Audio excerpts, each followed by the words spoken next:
13h, 14h. Europe 1, 13h. Il est 13h47, vous êtes bien sur Europe 1, 13h, dernière partie avec vous Stéphanie Duméru et aujourd'hui le journaliste Yvan Rioufol et le chroniqueur politique Olivier d'Artigol. Oui, absolument. Début du conflit, il y a 3 ans, jour pour jour, messieurs, le conflit en Ukraine. Les dirigeants européens sont à Kiev depuis ce matin pour un sommet avec Volodymyr Zelensky. Alors, sans Emmanuel Macron, qui lui a choisi d'aller en visite à Washington, où il rencontrera Donald Trump officiellement.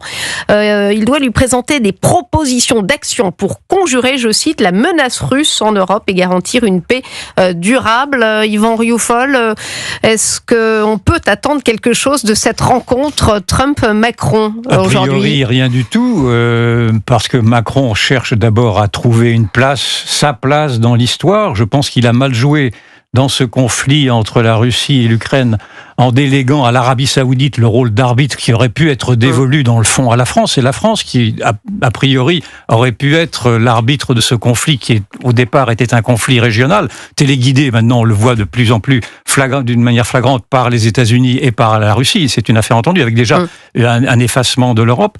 Donc je pense qu'il a loupé son rôle historique. Et de plus, les buts de guerre de Macron ne sont pas les buts de guerre de Trump. Il ne s'accorde pas sur ces buts-là. C'est-à-dire que Trump veut une paix coûte que coûte, si je puis dire. Il vise même le prix Nobel de la paix. Tandis que Macron continue à dire que la Russie est une menace existentielle. Donc il veut la guerre. Donc vous avez un homme qui veut la paix et un homme qui veut la guerre. Et je vois pas très bien. Et en plus, l'homme qui veut la paix est beaucoup plus puissant et beaucoup plus déterminé que celui qui veut la guerre, qui n'a pas les moyens de la faire. Donc je ne vois pas comment il va pouvoir s'en sortir. Je me trompe peut-être naturellement, on verra ça ce soir. Ils se rencontrent vers 18h, je crois. Mais il me semble qu'il y va avec ce reproche qui a déjà été fait par Trump à son égard, de dire que lui et l'Angleterre et la Grande-Bretagne ont tout fait pour précisément maintenir cette guerre qui devient une guerre inutile, et en tout cas, qui 3 ans après est une guerre perdue par l'Ukraine.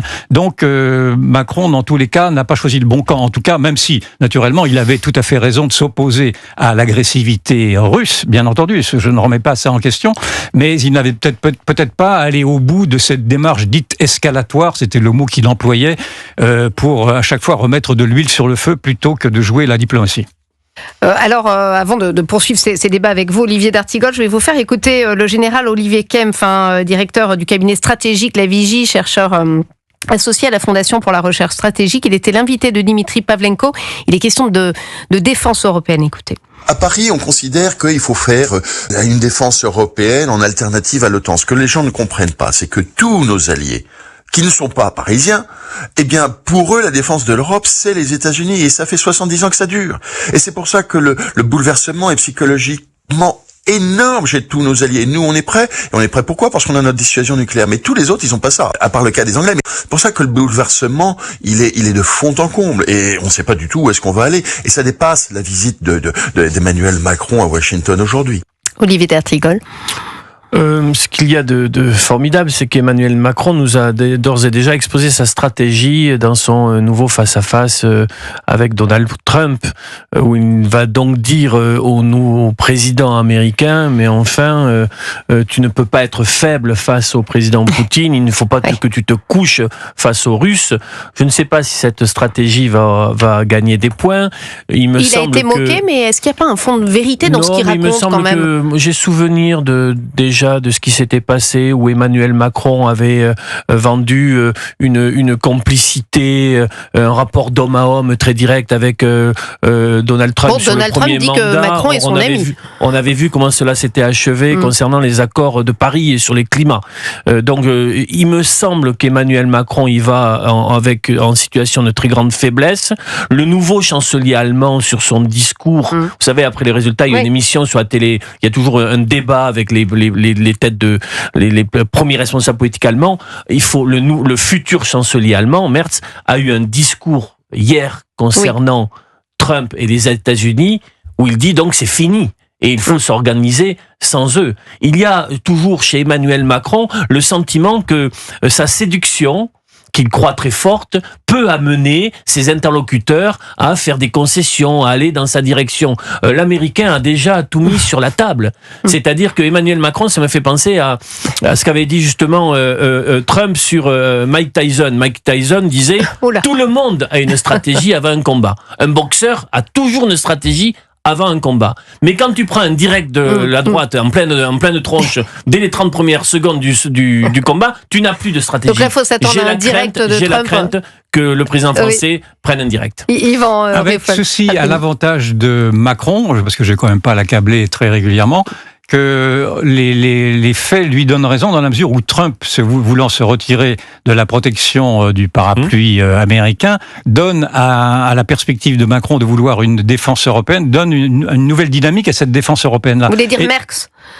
Pardon ? Vous vouliez parler du futur chancelier allemand ? Non, je parle de Macron qui voulait défendre, qui voulait la défense, qui voulait promouvoir une défense européenne, a raison de par les événements eux-mêmes qui obligent aujourd'hui l'Europe à financer sa propre défense. D'ailleurs, de financer sa propre défense, entre parenthèses, ça va coûter des milliards qui risquent d'affecter les grands investissements qui avaient été prévus pour le Green Deal, là où il y avait 1000 milliards d'investissements de l'Europe prévus pour cette mutation écologique pour répondre au réchauffement climatique. J'ai l'impression que ça va prendre un coup dans l'aile si vraiment l'Europe aujourd'hui décide de se réarmer, et elle doit se réarmer naturellement. La Russie consacre 10% de son PIB à sa défense. Oui, et la France 2,2% pour l'instant. Donc il y a de la marge.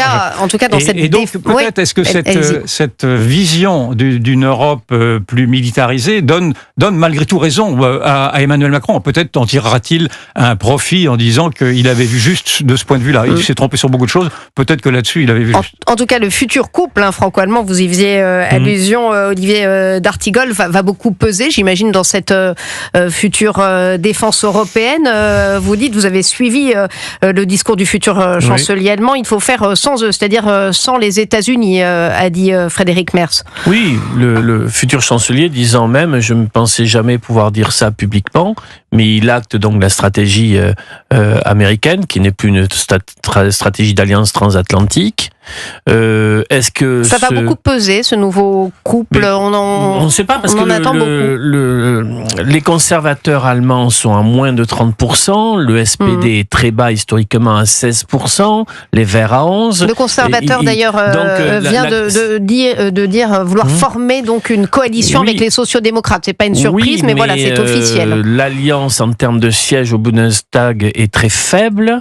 Il aurait, à la limite, ça aurait été une bonne opération pour Merz d'avoir le SPD un peu plus haut, ça n'est pas le cas, avec l'AfD qui commence à dire le prochain coup, nous serons devant. Il veut une coalition installée pour des raisons qu'on comprend bien, avec un climat de guerre commerciale, d'Ukraine, Russie, etc., très rapidement avant les fêtes de Pâques, mais ça peut durer beaucoup plus longtemps. Il y a donc le couple franco-allemand reste très fragilisé, et avec un axe Mélanie-Orban qui est un autre axe qu'il faut suivre de